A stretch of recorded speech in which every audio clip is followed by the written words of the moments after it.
Thank you, Margaret. A warm welcome to all participants to this earnings call. On 21st January, our Board of Directors adopted the unaudited results for the quarter ending December 31, 2021. All the results-related documents are available on the website, and I hope you had a chance to go through the same. As usual, I will start with a briefing on all our strategic initiatives and key highlights for the quarter. I will also elaborate on some of the points related to equity conversion of interest in regards to spectrum and AGR deals. Post this, I will hand over to Akshay to share details on the company's financial performance. The first strategic initiative for us remains focused network investments. We continue to follow a focused approach to investments, biased towards our 17 priority circles, which contribute over 98% of our revenue. This helps us in utilizing our capex effectively while ensuring that we continue to offer superior customer experience in these areas. We continue to rapidly upgrade our 3G network to 4G.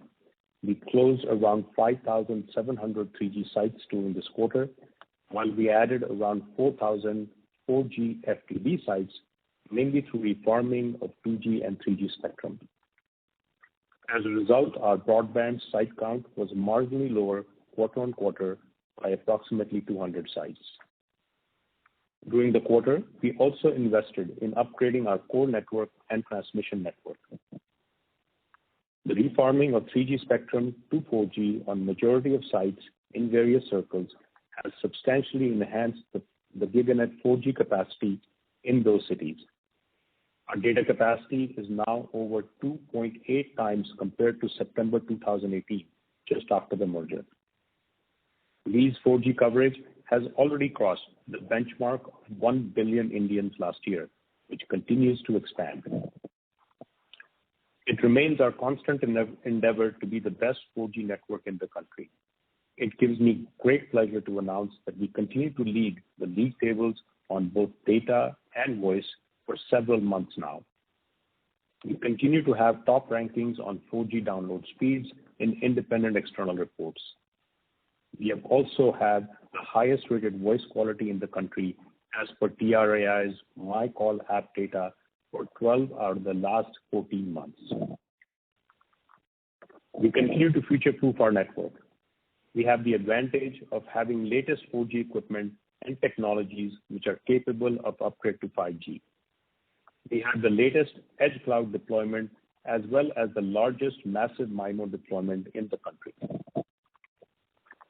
Our focus on leveraging new technologies and partnerships for a better tomorrow for we users has led us to showcase a wide range of 5G use cases for enabling smart cities, smart infrastructure, smart auto, sports training, remote healthcare, connected schools, drone-based surveillance, gaming, and many others during our 5G trials in Pune and Gandhinagar to make our enterprises and citizens smarter. Moving on to market initiatives. We have taken several tariff interventions in the last couple of months, such as increasing the entry price level on non-UL prepaid plans from rupees 49 to rupees 79. As well as rolled out hikes on some of our postpaid plans in a phased manner during Q2. Effective November 25th, 2021, we increased the prepaid tariffs across all price points, included unlimited plans, as well as combo vouchers, moving the entry-level prepaid plan to rupees 99 for 20-day validity. All these initiatives are ARPU accretive, benefits of which have flown into this quarter and likely to accrue into next quarter as well. We also continue to focus on increasing 4G UL penetration to help improve ARPU through various initiatives on handset financing tie-ups.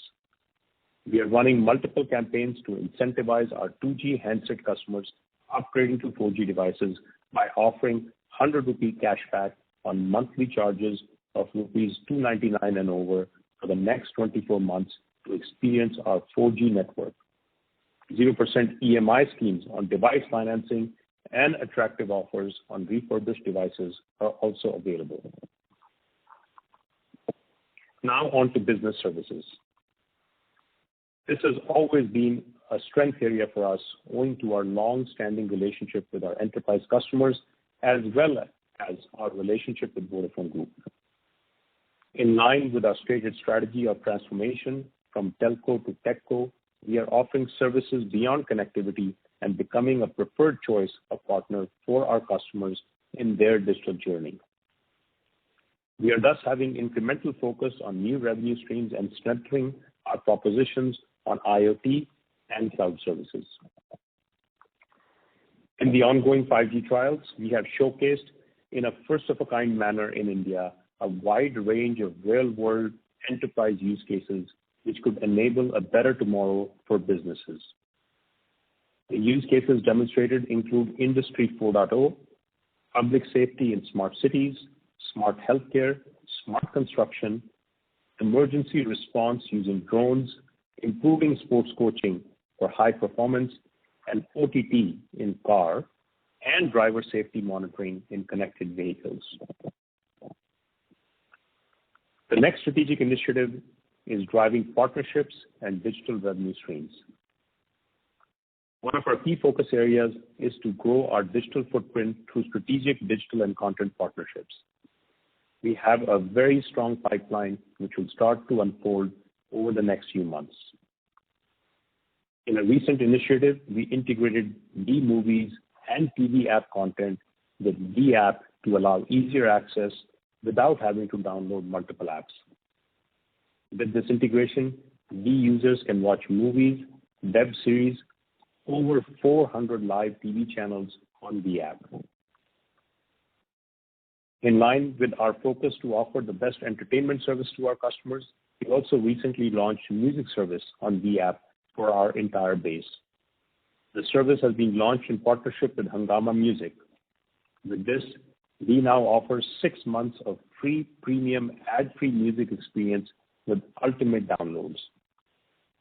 Customers can choose from over 30 million songs across 20 different languages and a rich library of podcasts as well.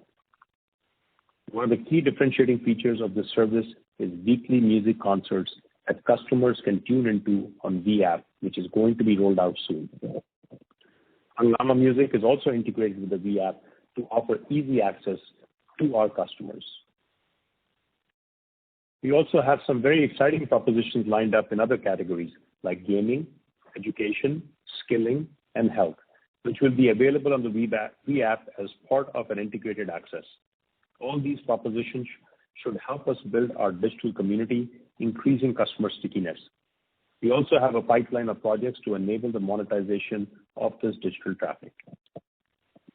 We have seen considerable growth in our monthly average users on our digital app over the last few months, and we should see further acceleration of this in coming quarters on the back of the strong pipeline of digital propositions that we have made ready. And lastly, on our cost optimization exercise, we have achieved approximately 90% of the targeted annualized cost saving of rupees 40 billion. With this, we have achieved the desired cost optimization in line with our operating model.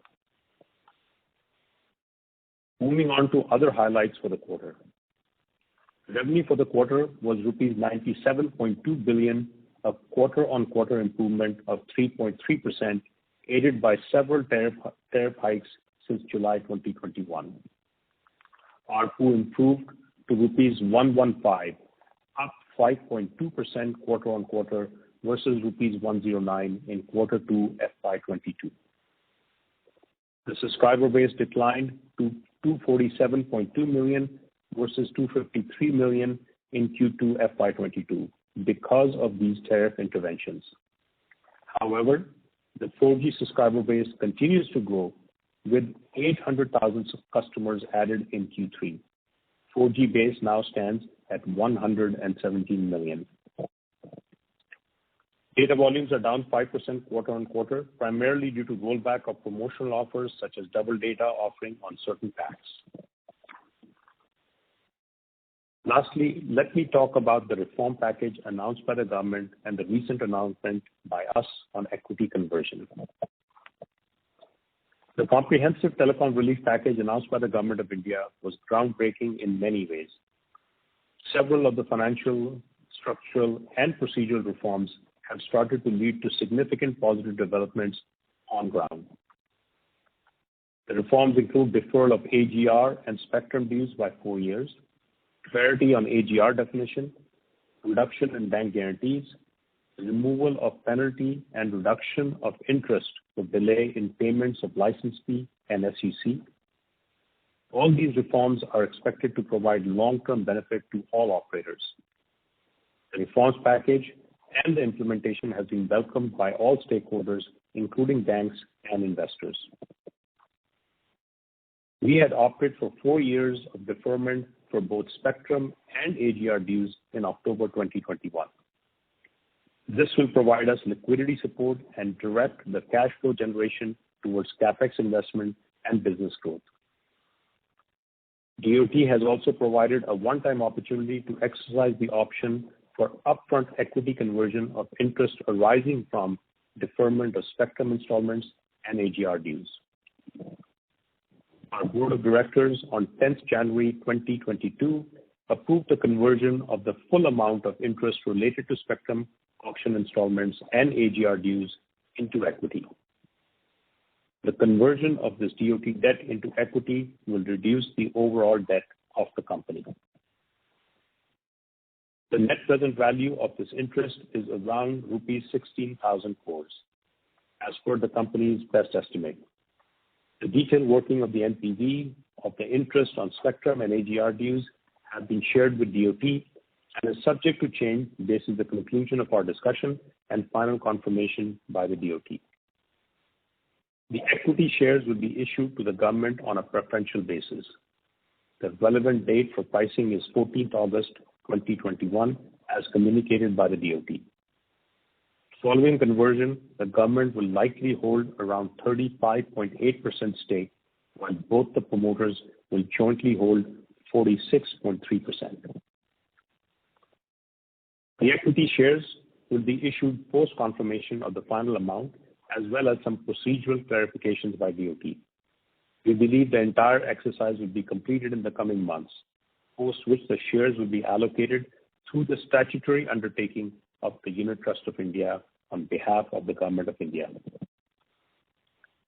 In light of the conversion of interest into equity, the promoters have mutually agreed to amend the existing shareholder agreement for reducing the minimum qualifying threshold from 21 to 13% for the purposes of retaining their existing governing rights, such as appointment of directors, appointment of certain key officials, etc.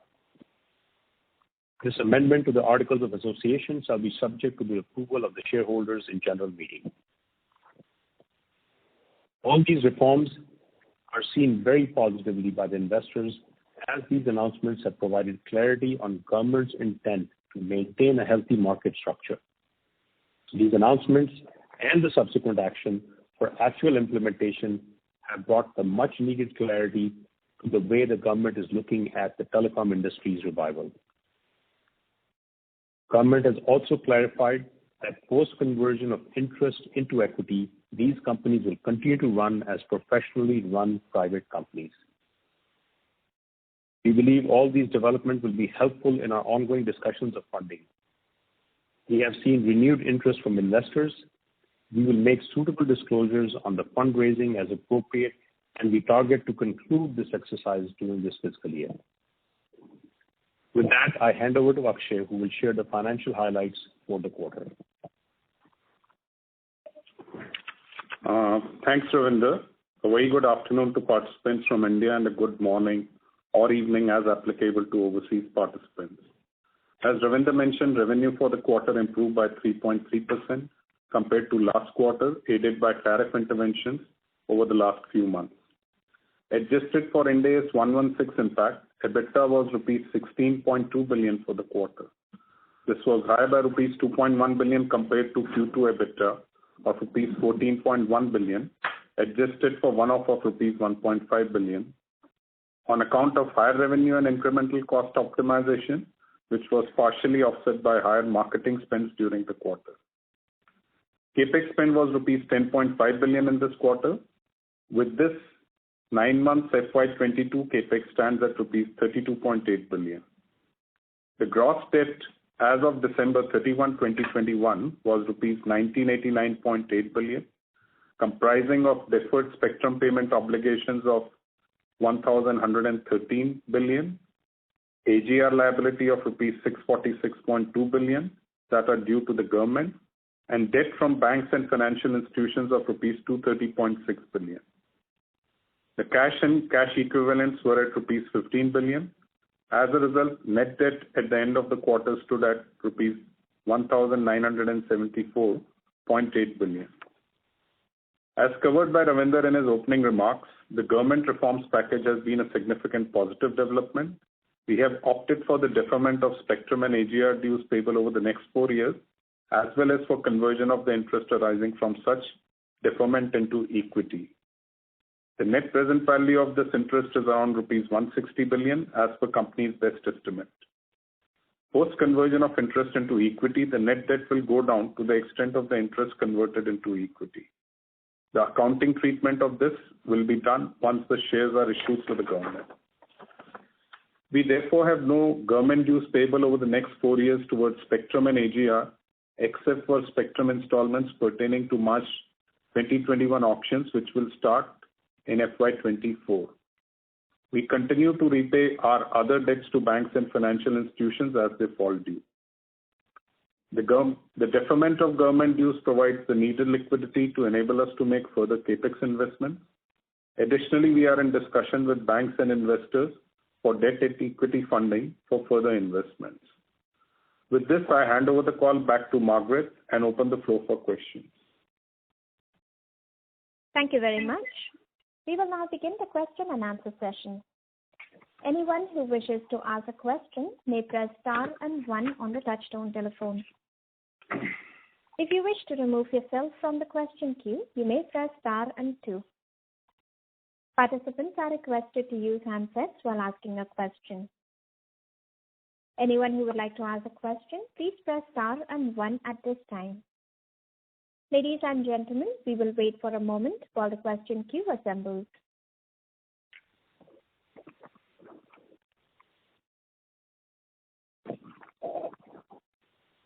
The first question is from the line of Concall from BNP Paribas. Please go ahead. Yeah, thanks for the opportunity. The first question is on the recent tariff hike. Have you seen any meaningful change in consumer behavior like accelerated chain consolidation or down trading as consumers also facing high inflation across multiple categories? So if you can talk about the initial response which you've seen to the recent tariff hike. Okay, thank you, Kunal, for that question. Yes, as we mentioned earlier, we have slowly been taking tariff hikes throughout actually a second part of Q2, as well as obviously significant hikes that took place in Q3. Of course, the biggest one of them being in November 25th, when we announced the 20 to 25% increase in prices for prepaid, both non-unlimited as well as unlimited plans.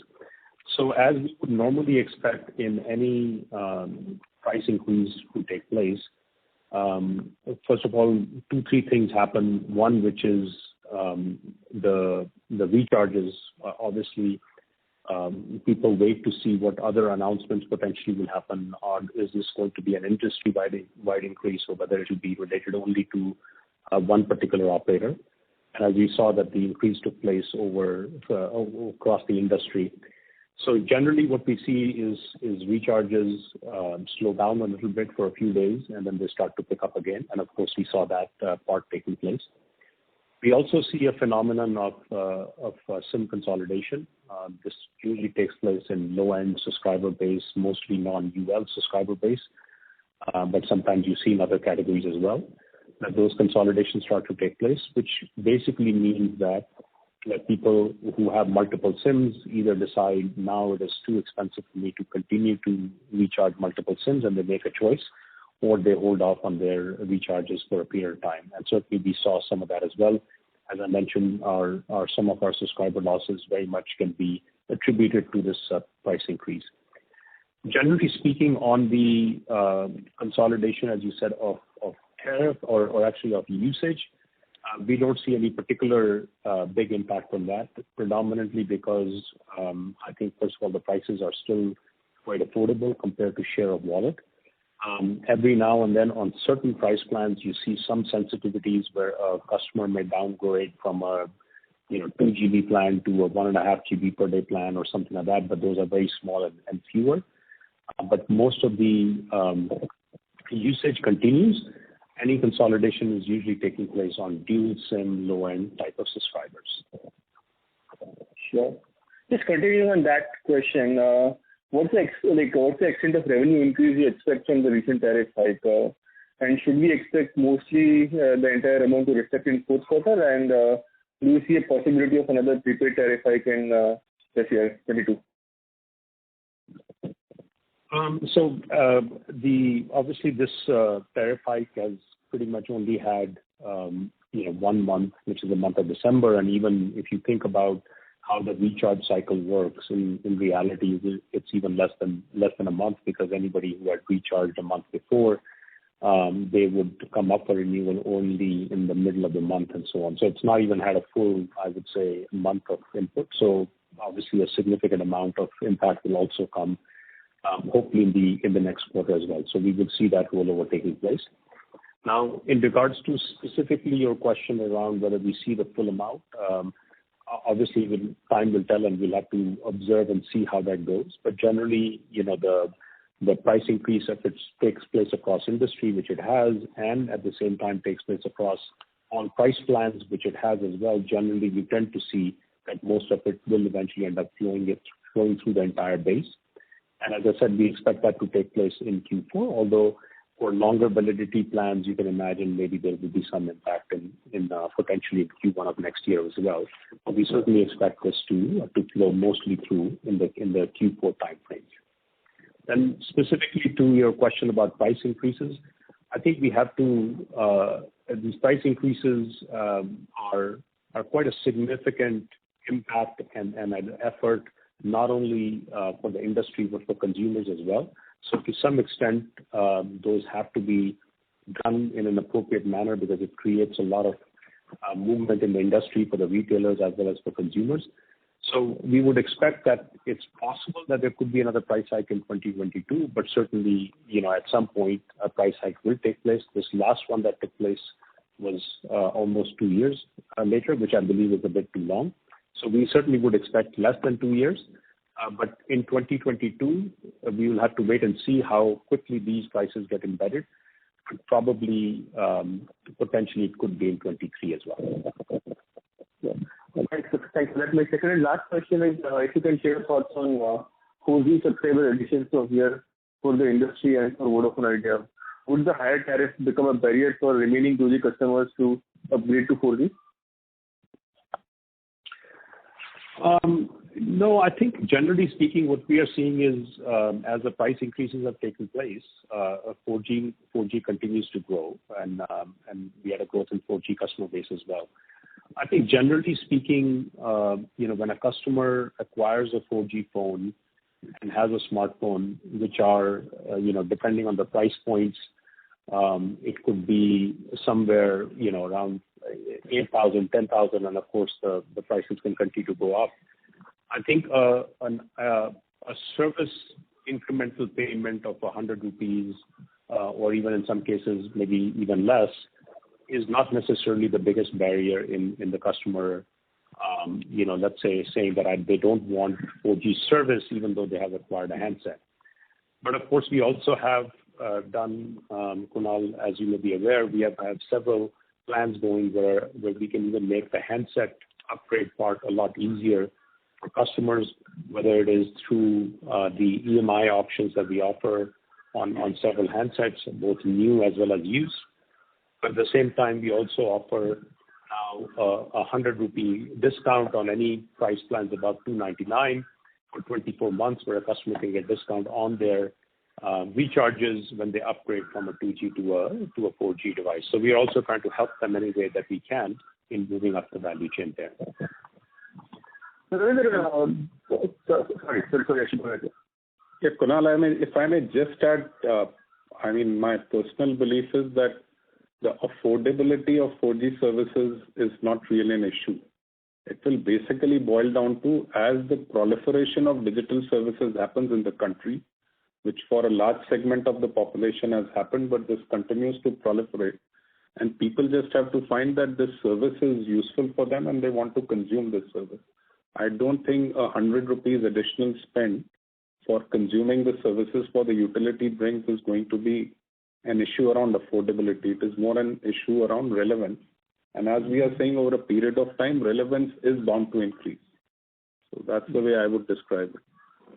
But the point here is that the customer who was typically paying 50 rupees 6 months back, we are now expecting him to pay 250 rupees. Even if you are, like, say, giving a discount of 100 on 299, we are still talking about 200 rupees for a customer who was paying maybe 50 rupees, 70 rupees earlier.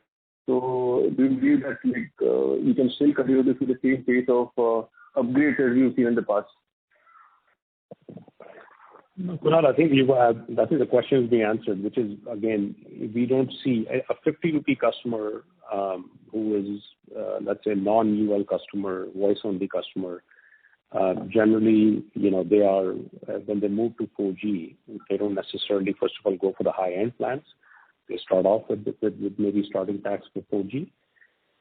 But at the same time, I think this is the share of wallet for a service for telecom is so small compared to some of the other things that we don't see that as an issue, especially because if they're upgrading for reasons of getting on and using digital services, those are considered small quantity of spend on a monthly basis compared to some of the other things that people spend their wallet charges on. So we don't see that as a big issue. Understood. Thanks for that. That's it from my side. Thank you. Thank you. The next question is from the line of Sanjesh Jain from ICICI Securities. Please go ahead. Good afternoon. Thanks for taking my question. Probably the first question is continuation of what we have discussed earlier.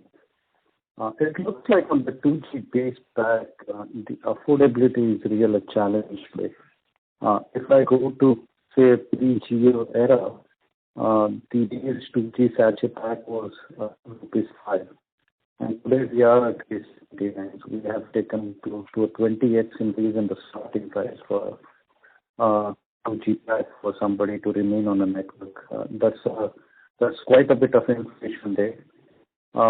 And on the higher end side, the marginal higher payment, the allowances look like abundance there. Do you think we are in a situation where we need to relook at that? Sorry to interrupt you, Mr. Jain, but your voice is not clear, sir. It is breaking up. I would just request you to please check your line.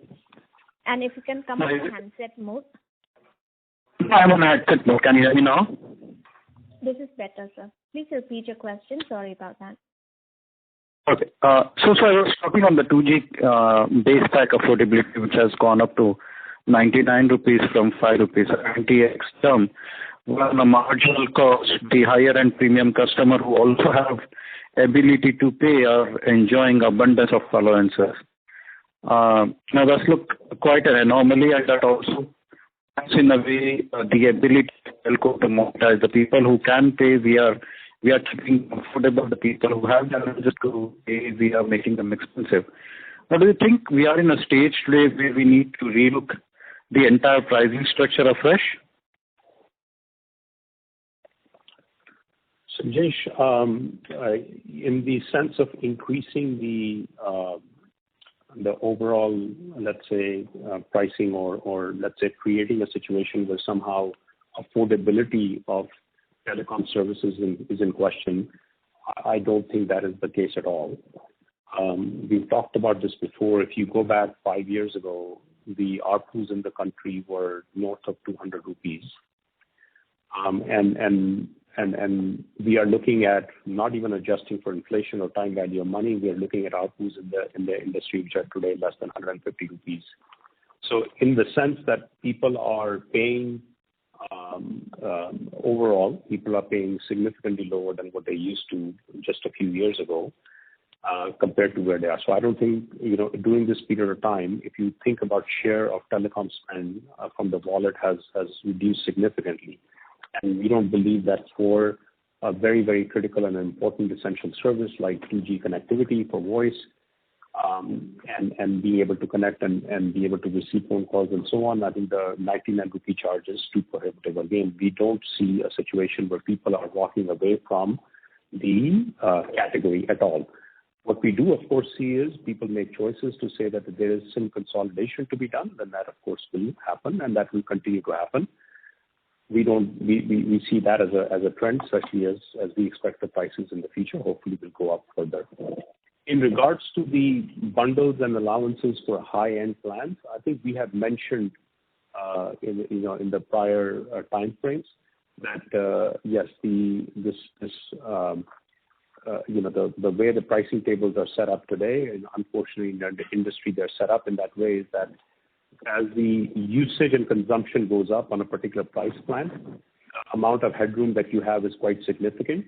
So you can increase your usage quite a bit without necessarily having to jump into a new price plan unless there's a very significant increase. So obviously the normal packages that go in, maybe let's say in other countries where you pay more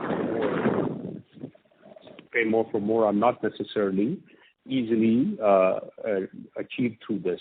So I think from this perspective, quantum of increasing in price plans, as we have done in this space, will have to continue to compensate for overall ARPUs, and we expect that to continue. Unless the industry pricing structure changes, these price increase steps that we are seeing are the only way in which, of course, price jumps can take place, and of course migration of customers from 2G to 4G, which we believe will continue to happen as well. Just to add a point there, I think looking at average really doesn't give the right picture, right? As I said, we have been discounting the people who were paying 1,000 plus today hardly exist, and we had a significant base earlier.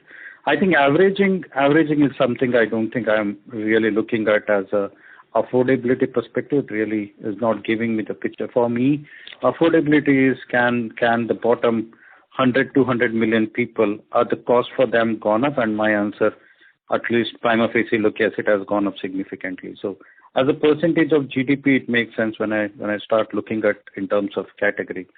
And I think that's what is missing today in Indian telecom. I think we are heavily discounting on the premium side for whatever it reason could be. That's why I was not really looking at average as a parameter to look where were we 5 years back and where are we today. But point taken. Let's see how the doubling of the tariff, because even on the lower end we have went from 49 to 99. At the same point of time, if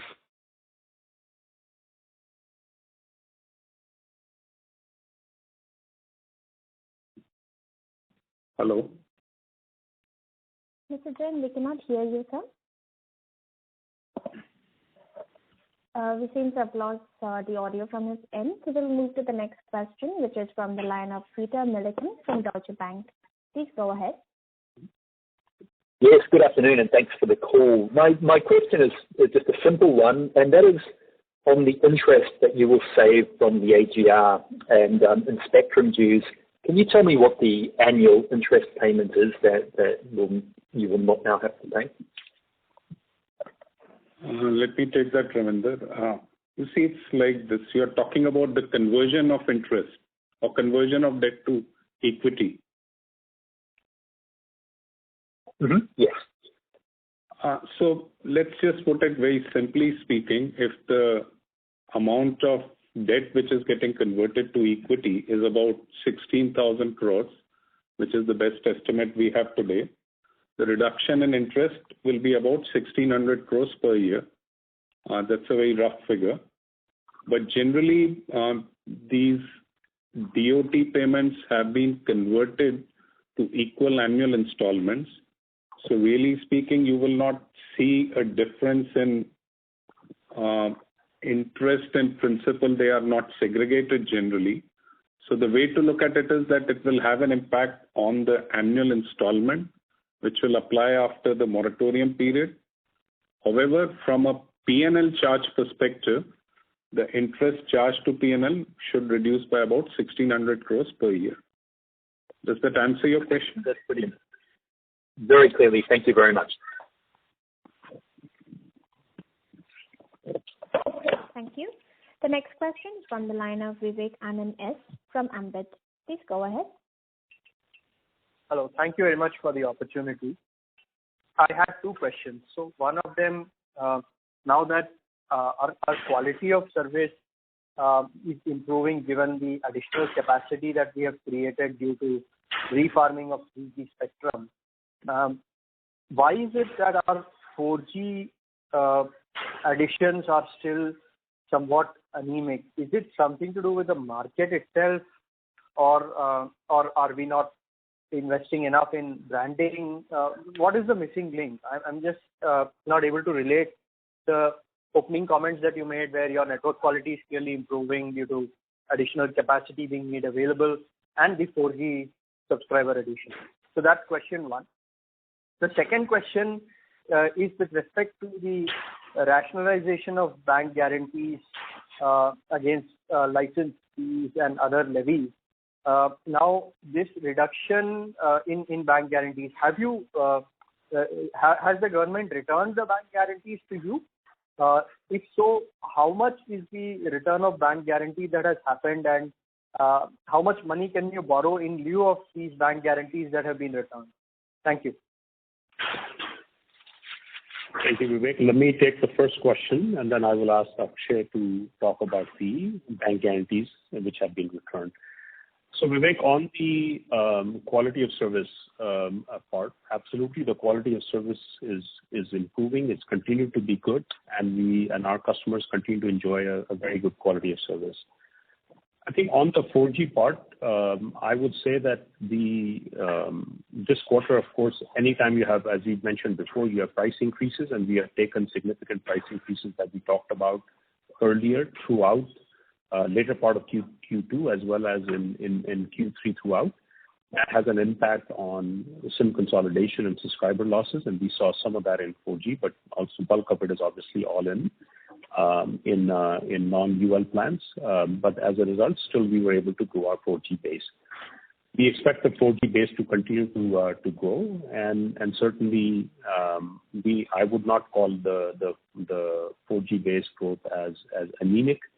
Overall, we have managed to grow the base even in a challenging price increase environment in this quarter. Obviously, you saw the Q2 numbers. The quarter before, we had over 4 million net additions on the 4G base.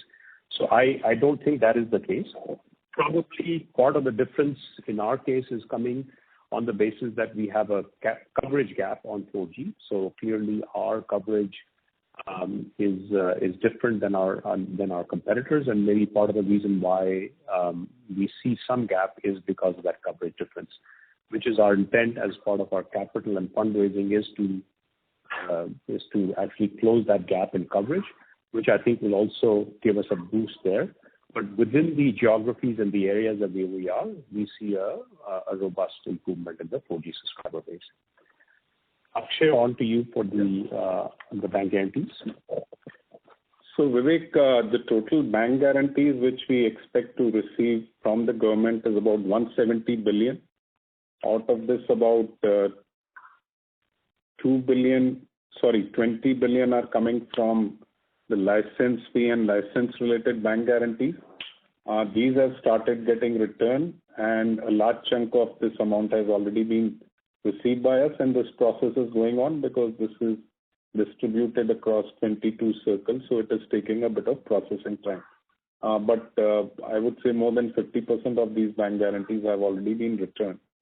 As far as the spectrum-related bank guarantees are concerned, these will be returned also in due course. That is what is assured by the government, but these bank guarantees have certain process to be completed within the government, and that process is currently being followed by the DoT. In terms of how this helps us in funding is, so as I think we had alluded earlier also, is that We are expecting that based on this bank guarantee reduction and the exposures of the banks going down to this extent, we should be able to substitute it by new facilities, which would be a mix of funded facilities and also some non-funded facilities in the form of LCs, which will enable us to get vendor finance, which then effectively becomes a funded facility. So we are expecting that the entire return of bank guarantees should become available to us in the form of new bank funding. Okay, this is very clear. Akshay, did you mention the quantum of spectrum bank guarantees that will be returned? I'm sorry, I may have missed that.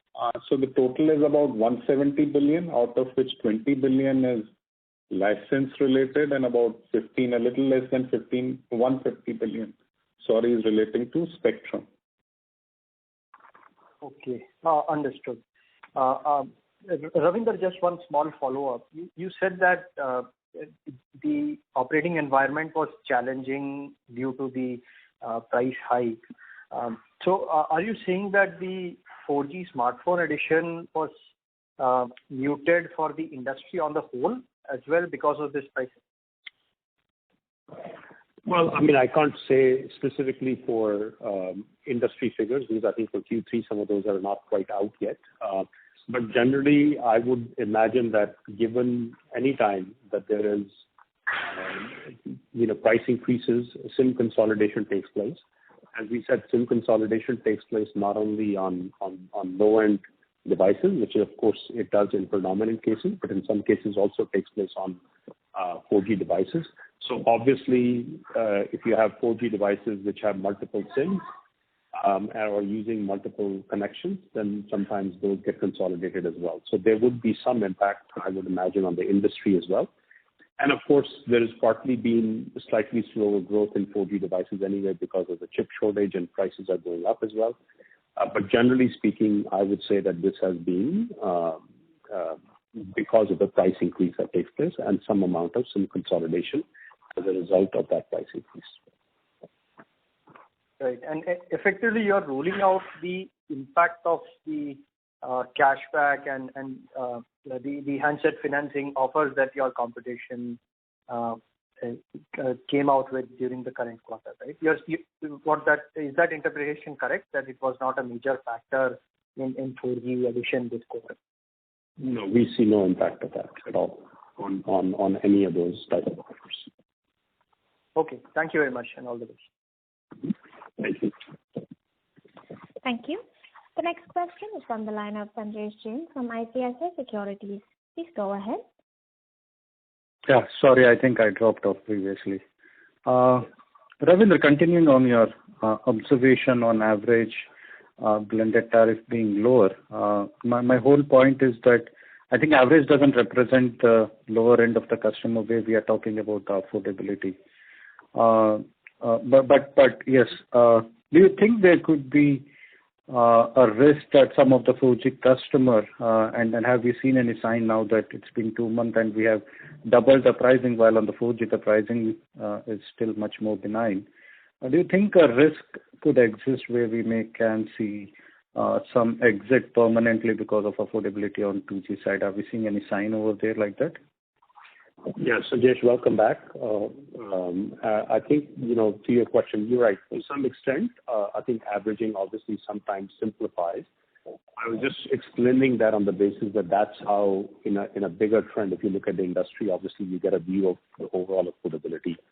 I can tell you that I don't see the teledensity in India reducing as a result of the fact that prices have gone up. I don't see that at all. I think what you, of course, see is that people who have multiple SIMs, some consolidation takes place. But as I mentioned to you, I don't see any situation today in which the essential service that somebody gets for, let's say, 99 rupees in this country today, that people are saying it is not affordable enough where I will exit the category. We don't see that at all. And I don't expect that to happen. I think if you are talking about very high-end price plans where somebody who is using excessive amount of data, there could be consolidation there. There could somebody be, maybe a reduction in consumption. But on the essential service of voice, I don't see any sign of where a customer basically leaves the category. I think that's the question that you're asking, and I don't see that from an affordability perspective. And Ravinder, if I may add something which you made earlier, but just to reiterate that point, I think the point is 99 has to be compared with what are the other things on which you are spending 99 rupees and what is the utility of this service to a consumer for 99 rupees compared to the other things they are spending on. And as we will see the share of wallet or what services one is spending on, it is very clear that the utility which this service offers today is very, very high. I think the other point I would say, Sanjesh, is that it is right that ultimately we want to move to an industry situation which existed before, where people pay for higher usage. Probably the industry would evolve in that direction, but it will take some time. It will not happen in a very short period of time. So we will see a mix of tariff increase in the current structure, but also seeing that higher usage will result in higher payment, because that's the right principle to be followed over a longer period of time for any industry. Got it. My second question, though, we have tried answering that, but on the 4G subscriber addition looks slower. Now, again, here are people again going from 99 to 100. Are we seeing the challenge? Because this is 5-6 months of a trend where the subscriber addition for the industry has been low. Do you think the premiumization, what we used to see, say 2 years back, that has materially come down?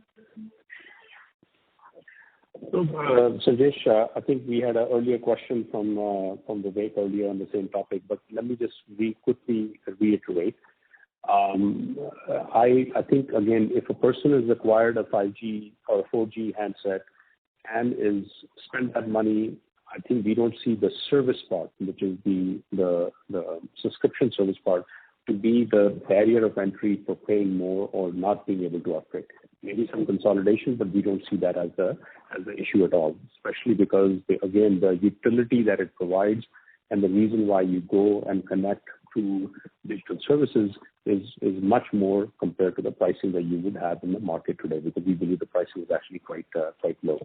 What you do see as a result of in this quarter is that when you do consolidation of SIMs, of course, bulk of the consolidation happens on one plans, but sometimes it happens on 4G devices as well, or 4G subscriptions, and we saw some of that as well. But even with that, we were able to see a growth in 4G subscriber base.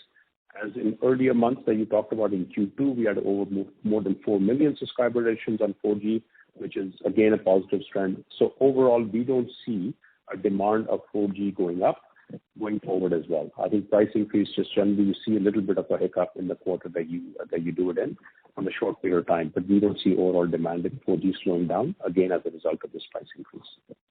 No, I'm telling you, we are in a quarter where we had the highest handset sales in India. Now, if I dissect the handset sale, majority of them are coming at 7,500 plus. I think that people who are sitting at a French, probably most of them are today on the 4G.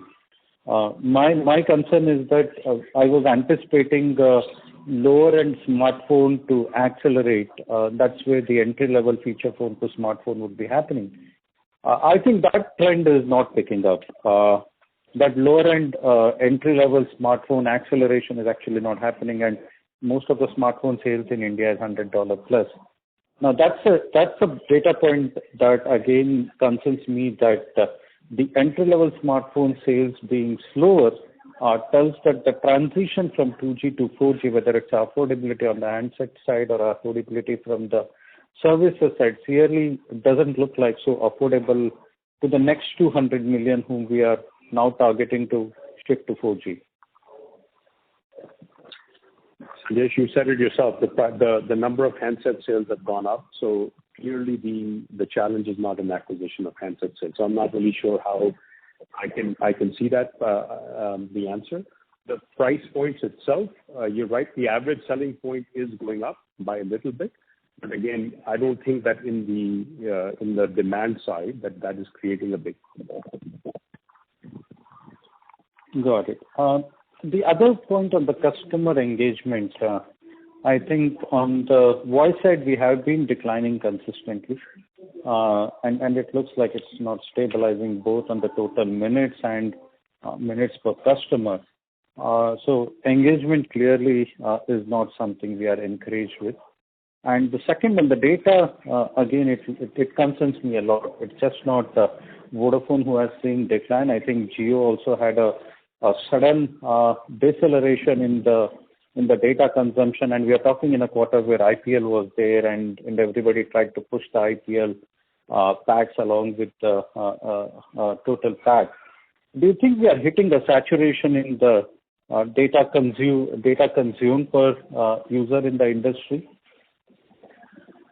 So Sanjesh, let me answer that question in multiple facets. It's a very important question, so let me answer it in detail. So first of all, I think we have to start off with the fact that the consumption of data in India by far is actually very, very high compared to any standard across any place that you look at across the globe. It's a significant amount that takes place. So in some ways, the Indian consumers are consuming a lot of data. At some point, you cannot assume that breakneck, let's say, increase will just continue, because at some point there are 24 hours in a day, people can consume only so much data and so on. So I think that's the first part. By itself, we're starting off with a number that is quite large. And the second part you talked about is just overall engagement, where you said that you are not excited about or you're not seeing good results. Actually, we see the opposite of that. We see actually quite a significant engagement that is taking place. Data volumes in this quarter are down, but I explained in my opening part that they're down primarily in our case because we had promotional offers of double data and so on, which we talked about quite a bit.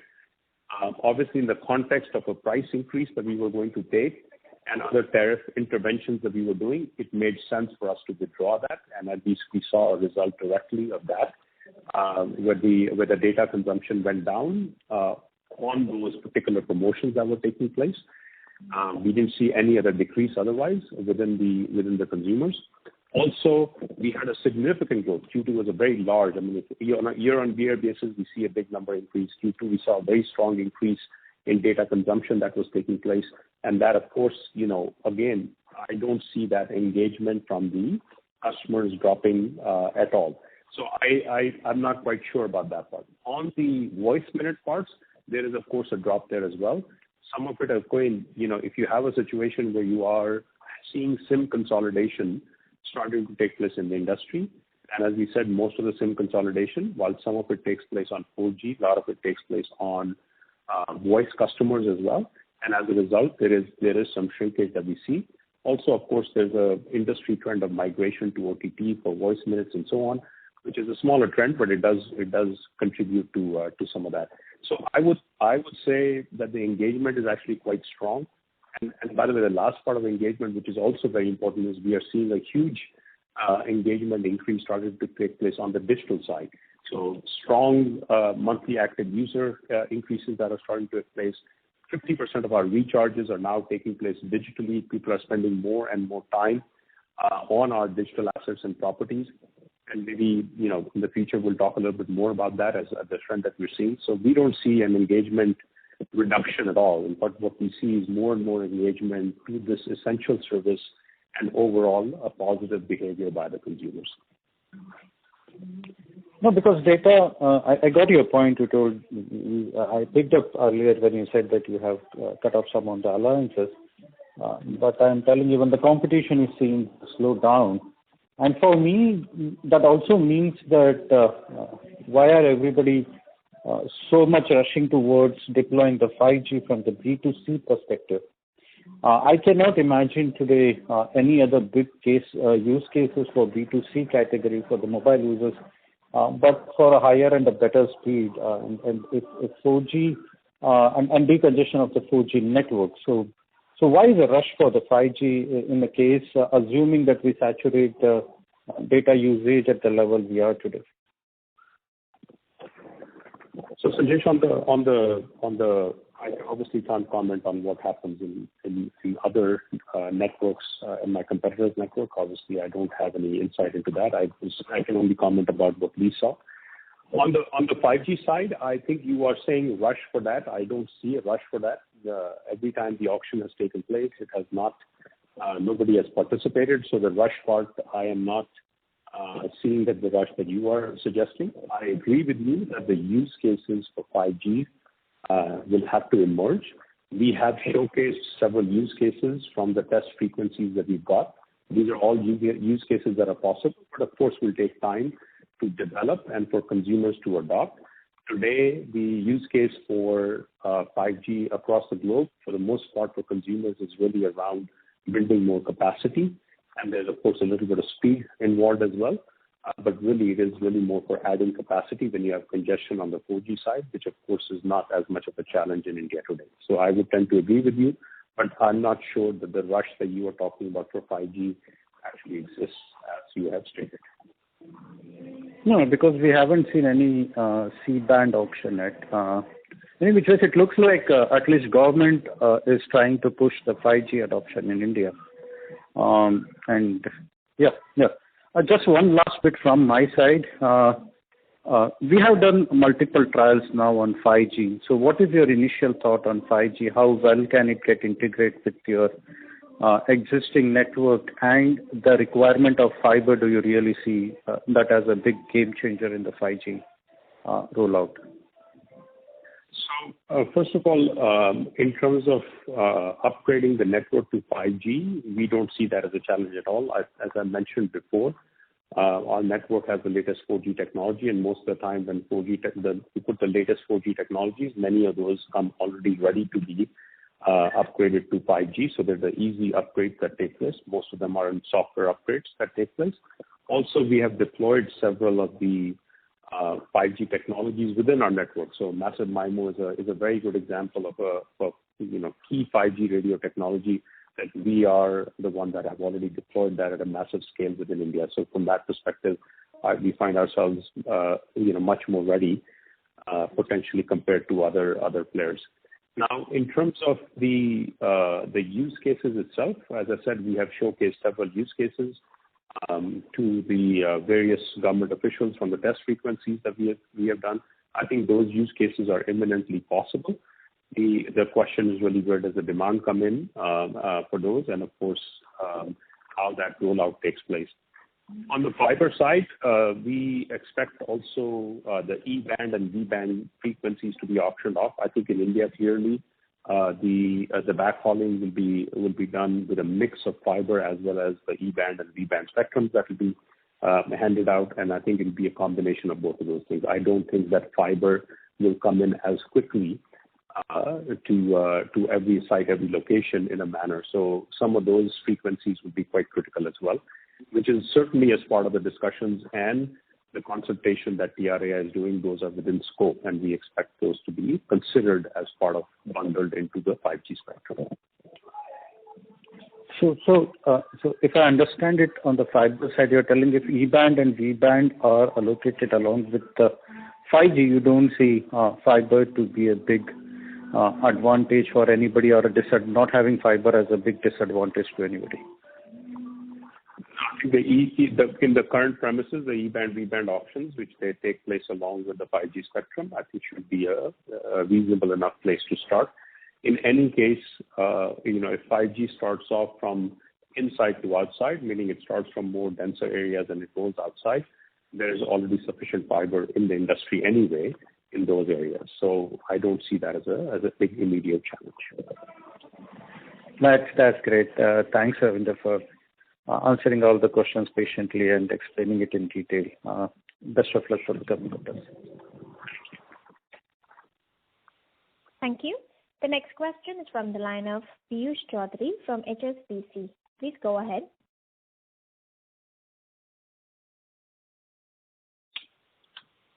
Piyush Chaudhary from... Yes, please go ahead with your question. Yeah, hi, good afternoon. Thanks for the call.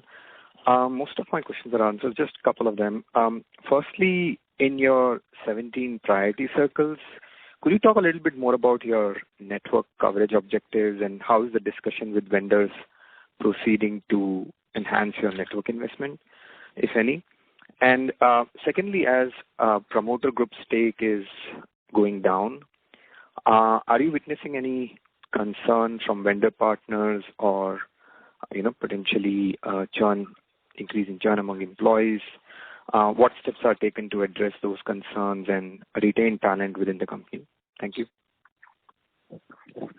Piyush, on the priority circles, I'm not really sure if the question about concerns from vendors at all. I don't see any reason for concern from any of the vendors. Our vendors have been very supportive. They continue to provide actually a really best-in-class service, given the fact that we've talked about the fact that our network quality is by far the best. We're seeing great experiences that has been validated by all the third-party reports that come out, including TRAI, call data, and so on. So actually, the vendors have done a phenomenal job, given the complicated integration exercise that we went through earlier on. And as a result, I think we are seeing actually the work done by vendors to be fantastic. They continue to be very, very supportive. And I don't see that any challenge. Not sure what you were referring to there. In regards to the promoter group stake, the reduction has had no impact on our ability to retain talent, to attract talent. The promoters have made it very clear that while their stake is getting diluted as a result of this debt reduction, which I think is considered a very positive step, meaning they have chosen to strengthen the balance sheet of the company at the cost of reducing their stake, and that is seen as a positive sign. They have also, as I mentioned in my opening remarks, that they have further confirmed that they will continue to provide support and governance and control to the company, even at a reduced shareholding structure compared to before. They have reduced that now to a further amount, and they will continue to provide that support. So that, I think, is further confidence to the company from the promoters. And so far, there's no reason for any either employee or vendor or anybody to feel that there is any lack of engagement from the promoters. In fact, the promoters are very much engaged in the daily aspects of the business. Thanks, Ravinder. If I may follow up, my question was more on the CAPEX side, actually, in the 17 circles. Basically, for the last probably 10 quarters, if I'm seeing the data correctly, your average CAPEX is around 10 billion rupees. So what would trigger a higher level of investments? Would it be only post, some funding, or you have, headroom post the recent tariff hikes to increase CAPEX? Yeah, no, so I think, okay, so I misunderstood. So I think on the CAPEX side of the situation, yes, there are both events like you mentioned. So first of all, the moratorium from the government allows for any cash that is being generated, because we don't have to make the payments to the government, to come back into the company in the form of investments in CAPEX. So that part helps. Tariff increases, as it results in improved cash flow situation, obviously that extra cash can also come in for CAPEX as well. And of course, the other part, which is our further bank support and equity investment funding process that we are going through, all of those will further increase our CAPEX capabilities and our ability to deploy CAPEX in those circles. So all of those three things will be contributing to increased CAPEX. So the third thing is still not known, but the first two things are known already. So based on the first two things, are you looking to increase the CAPEX? Is the company looking to materially increase the CAPEX investments? And if so, what's the target for next year? So I'll let Akshay answer the quantum part. I don't think we will disclose that, but if there's any insight that he can provide. But generally speaking, yes, as part of our fundraising and other two exercises, we are looking to increase the CAPEX spend in those 17 circles. Akshay, I don't know if you have anything more insight to add. No, so I think at this point of time, we cannot provide a guidance, and we are also in the process of our annual budgeting exercise. So probably by the time we have the next quarterly results, we'll be in a better position to provide a guidance. But definitely it is on our plan that with this relief package being available from the government and also the additional funding that we are doing, I think our primary focus will be to increase the 4G coverage to match our 2G coverage. And as we said that in terms of capacity, our network experience today is already the best or amongst the best in the country. So capacity investments have not been a challenge. The challenge has been around 4G coverage, which would be our priority once we get back to a higher capex cycle. Got it. Thanks a lot. Thank you. Ladies and gentlemen, due to time constraints, that was the last question for today. I now hand the conference over to Mr. Ravinder Thakur for closing comments.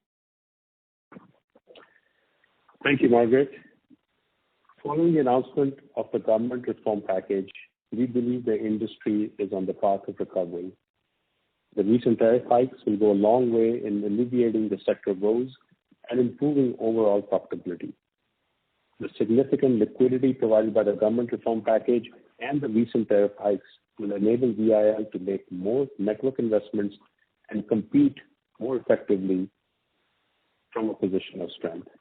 Thank you very much for joining this call. Have a good evening.